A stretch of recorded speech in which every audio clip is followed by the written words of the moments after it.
I stood in a lawyer's office 3 weeks after burying my mother, and I heard 11 words that ended my relationship with my sister forever. Everything, the lawyer said. The house, the savings, the jewelry, all of it goes to Denise. Not me, Denise. The sister who visited our dying mother twice in 2 years. The sister who didn't so much as call on the night Mom passed. I'm the one who sold my house. I'm the one who moved into a 1-bedroom apartment so I could pay for Mom's care. I'm the one who held her hand every single night for 3 years. And I got nothing. But here's the thing. Nobody in that office knew yet, including me. What my mother actually did, and why she did it, was not what any of us thought. There was a second document in that office that day. Nobody mentioned it for almost 20 minutes. And by the time it finally came out, I understood that the will reading wasn't the ending of this story. It was the beginning. My name is Carol. I'm 58 years old, and this is what happened to my family. Stay with me until the end, because the version you think you're hearing right now is not the version you're going to walk away with. 3 years ago, my life looked ordinary, comfortable even. I didn't know it was about to be the last ordinary year I'd ever have. I lived in a 4-bedroom colonial in Ohio that my husband Frank and I had paid off after 26 years of marriage. Frank passed from a heart attack 5 years earlier, and the house had become my quiet refuge. The kind of place where grief eventually softens into something almost peaceful. My daughter was grown, married, living in Denver. I had my garden, my book club, my Sunday calls with Mom. Mom was 79 then, sharp as a tack, still living alone in the house I grew up in, 40 minutes from me. She still did the crossword in pen. She still remembered every one of my report cards, which she liked to bring up whenever I complained about anything. Denise lived 2 hours away, in a bigger house, with a bigger life. A husband who ran a dental practice, 2 kids in private school, a lake house they visited every summer. Denise and I were never close, not really. Not enemies. Just different. She was the daughter who called on birthdays. I was the daughter who showed up. That difference didn't matter much. Until the day Mom's doctor called me, instead of calling Mom. "Carol," he said, "your mother's test results came back. We need to talk about Alzheimer's." I remember exactly where I was standing. My kitchen. Tuesday afternoon. Sun coming through the window over the sink. I remember thinking, stupidly, that the tomatoes on the counter needed to go in the fridge, as if my brain needed somewhere small and manageable to put itself, while the rest of the world rearranged. I called Denise that same night. "We'll figure it out together," she said. "I'll help however I can." I believed her. That's the part that still stings. I actually believed her. I had no idea, sitting in my kitchen that night, that "we'll figure it out together" was the last time my sister would ever say the word "we" about any of this. And I had no idea that 3 years later, that phone call would be Exhibit A in an argument I'd replay in my head for the rest of my life. For the first year, it wasn't so bad. Mom forgot names sometimes, repeated stories, left the stove on twice, which scared me enough that I started driving out 3 times a week to check on her. Denise sent flowers on Mother's Day, called every couple of weeks, said things like, "Let me know if you ever need me to take a weekend." And then somehow a weekend never came. By year 2, Mom couldn't live alone anymore. I remember the conversation with Denise like it happened yesterday. "She needs full-time care," I told her. "Either a facility, or one of us takes her in, or we hire someone round the clock. Any of those costs money we don't have sitting around." Denise went quiet on the phone. Then she said the sentence that, looking back, told me everything I needed to know about how this was going to go. "I just don't think our lives can absorb that kind of disruption right now. The kids have school. Rick's practice is insanely busy. I really think you're just better positioned for this, Carol. Better positioned." I was a widow in a paid-off house, with a part-time bookkeeping job. Denise had 2 incomes and a lake house. But somehow, I was better positioned. I want you to remember that phrase, better positioned, because it's going to matter a lot more later than it did in that moment. I didn't fight her on it. That's my failing, if it is one. I've never been good at fighting people who are determined to be comfortable. So I did the math. Memory care facilities in our area ran $12,000 to $15,000 a month. Mom's savings would last maybe a year at that rate. I couldn't watch her burn through everything she'd worked for and then die with nothing left, dependent on whatever county facility would take her. So I sold my house. I sold the house Frank and I raised our daughter in. I sold my garden, my kitchen, 26 years of memory, and I used the money to move Mom into a good assisted living facility with a specialized dementia wing, and to supplement the difference for 3 years, because even her savings plus the house money wasn't quite enough to last. I moved into a 1-bedroom apartment 15 minutes from her facility. I remember unpacking the last box the night before I started visiting Mom on her new floor, and thinking, this is temporary. This is just what love costs right now. I did not know yet how long right now was going to last, or what it was going to quietly cost me on the other end. Denise sent a check twice. $400, then $600. I never mentioned how far that was from what I was actually spending. I don't know why I protected her from that truth. Habit, maybe. Or maybe some part of me still needed to believe she'd eventually show up. She didn't. Before I tell you what happened at the funeral, you need to understand something about my mother, something I didn't fully understand myself until 3 months after she died. Because what she was doing during those final 2 years wasn't just declining. She was making a decision, a very deliberate one. And she made it without telling either of her daughters the truth. A decision that, once I finally understood it, made me question every single assumption I'd made about who in my family actually loved me, and who was simply good at looking like they did. I visited my mother nearly every single day for 3 years. Some days she knew me instantly. Carol, honey, did you bring the crossword? Other days she looked at me like a stranger who happened to be kind to her. Those days were the hardest. I'd sit with her anyway, hold her hand anyway, tell her stories about her own life, hoping something would spark. There was one evening in the 2nd year when a nurse called me at 11 p.m. because Mom had gotten confused and tried to walk out of the building in her nightgown, convinced she needed to get home before Carol's father worries. I drove there in my pajamas. I sat with her on a bench in the lobby until 2 a.m., holding her hand, telling her dad already knew where she was. That's the kind of night nobody sees on a Christmas card. That's the kind of night that doesn't show up in a will. Denise visited twice. I counted because at some point counting was the only way I could process the anger without saying something I couldn't take back. Once for Mom's 80th birthday, with a store-bought cake and a bouquet of grocery store flowers. Once the following Christmas, for 90 minutes, before she had to get back for the kids' recital. I want to be fair here. Denise did send money for Mom's birthday gifts, and she called Mom on the phone every couple of weeks, even when Mom couldn't fully track the conversation anymore. I'm not going to pretend she vanished entirely. She just outsourced the actual burden of dying to me, and called that love. The facility staff started to know me by name. "Here comes Carol," the nurses would say when I walked in every evening after my bookkeeping shifts ended. One aide, Marisol, became something like a friend. She's the one who told me, gently, in month 30, that Mom's decline had accelerated. "She's asking for you constantly," Marisol told me. "Even on the days she doesn't remember your name, she asks where her daughter is. The one who comes. The one who comes, not one of my daughters. The one who comes."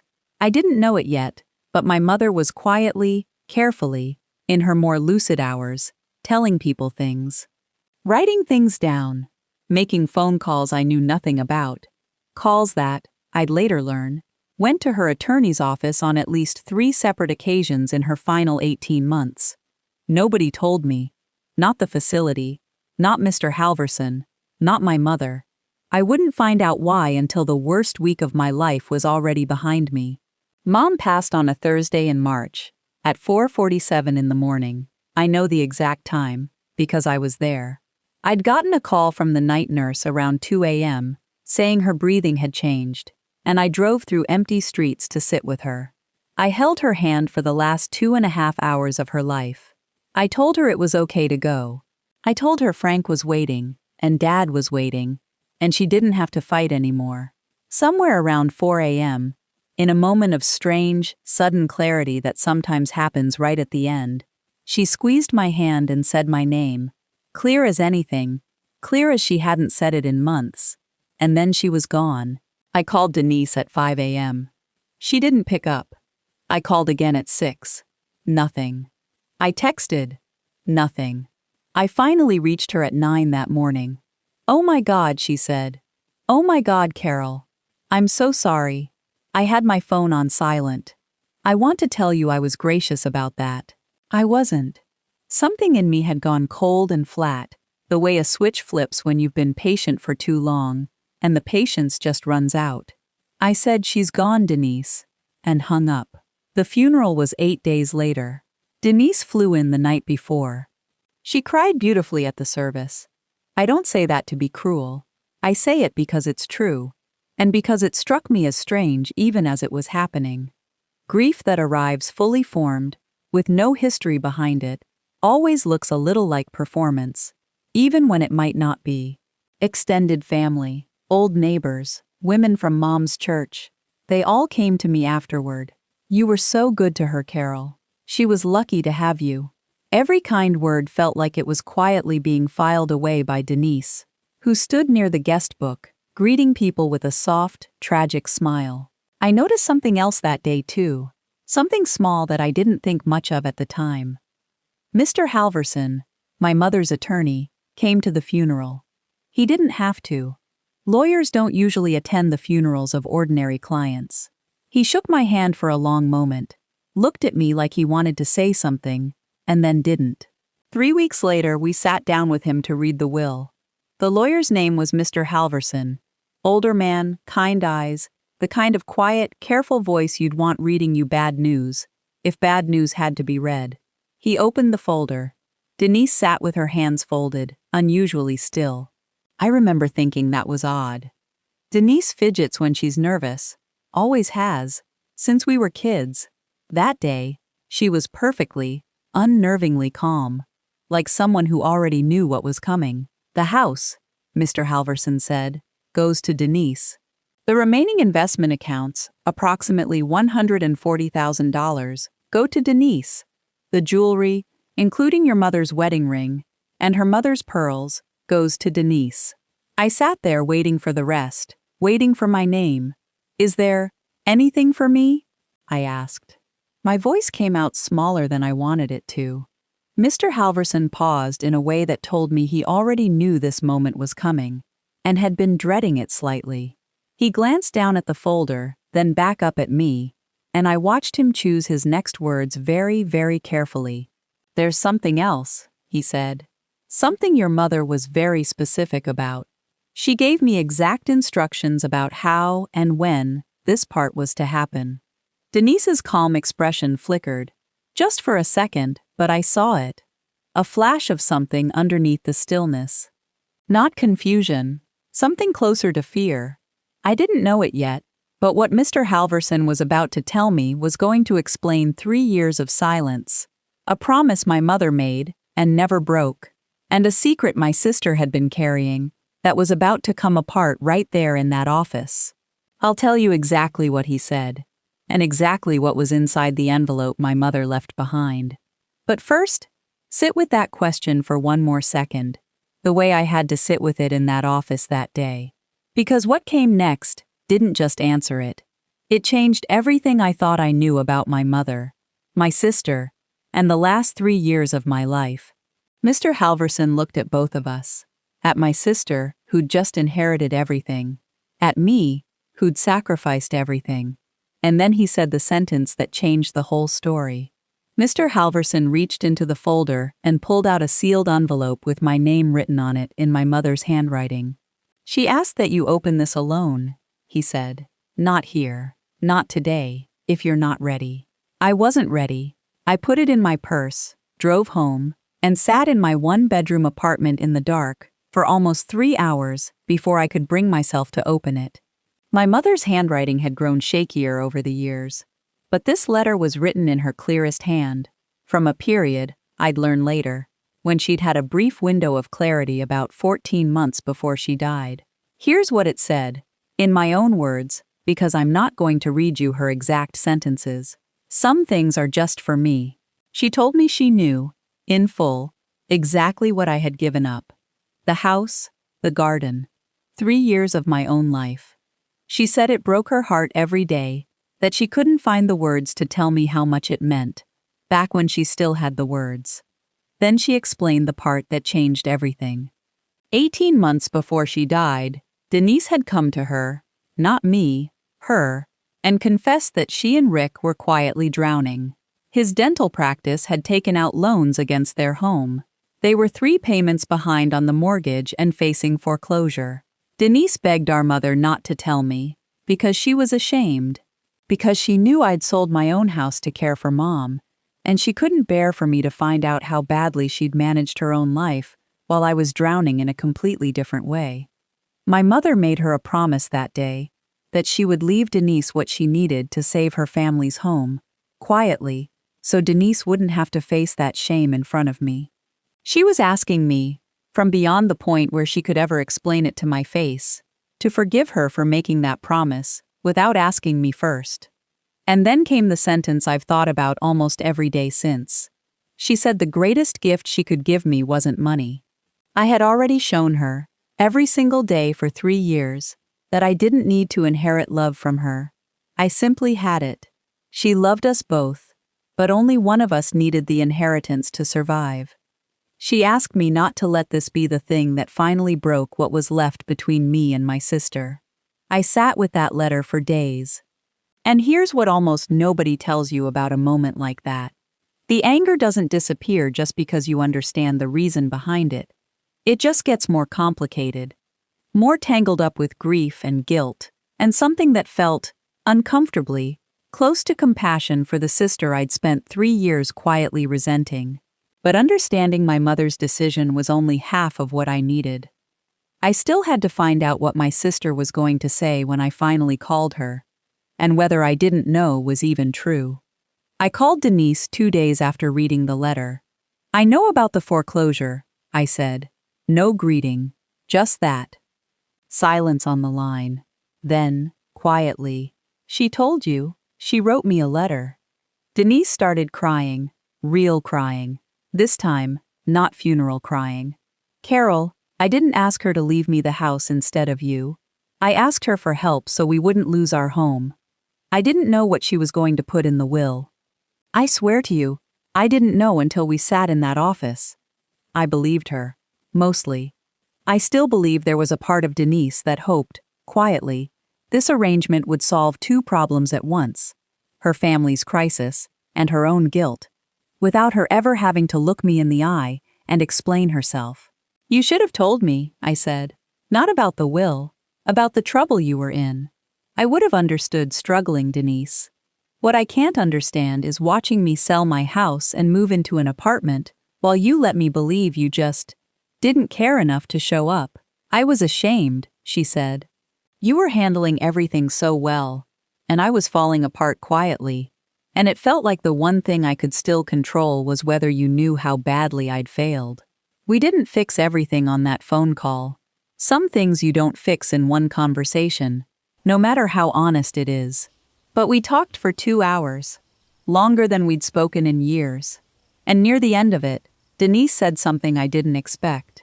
"I want to sell the lake house," she said. "Use that money to pay you back for what the house sale cost you. It won't be everything, but it'll be something real, not just a conversation." I didn't believe her right away. I'd learned, over 3 years, not to trust promises that were easy to make on the phone. I told her that, honestly. She said, "I know, so don't believe me yet. Just watch what I do." It's been 8 months since the funeral. Denise did sell the lake house. She used part of it to stabilize her family's finances the right way, without hiding it this time. And she put $60,000 into an account for me, not out of guilt, she said, but because she finally understood what those 3 years had actually cost me. It doesn't replace the house Frank and I built our life in. It doesn't undo the nights I sat alone in that facility, while my sister was 2 hours away, pretending everything was fine. But it's the truth finally, out in the open between us, instead of buried under decades of comfortable silence. We talk every week now, real conversations, not birthday card conversations. It's not the relationship I wish we'd had all along, but it's more honest than anything we had before Mom died, and I've come to think that counts for something. I still visit Mom's grave every Sunday. I bring her favorite flowers, daffodils, because she always said they looked like they were smiling, and I tell her, out loud, that I understand now. Not that I agree with how she handled it, but that I understand a mother trying to save both her daughters at once, in the only way she had left. If you're caring for a parent right now, if you're the one who shows up while someone else stays comfortably far away, I want you to hear this clearly. What you're doing is not invisible. Even when it feels like no one is counting it, somebody is. Sometimes it's the person you least expect. And if there's a sibling relationship in your life that feels unbalanced right now, unfair, exhausting, I'm not going to tell you it always resolves as gently as mine did, but I will tell you that the whole truth is usually more complicated and more human than the version you're angry at. Thank you for sitting with my story today. Both parts of it. If it moved you, tell me in the comments. Has your family ever had a moment like this, where the truth turned out to be nothing like what you assumed? I read every single one. And if this is your first time here, consider staying a while. This is a place for stories like mine. Real, messy, human stories about family, loyalty, and the things we sacrifice for the people we love. I'll see you in the next one.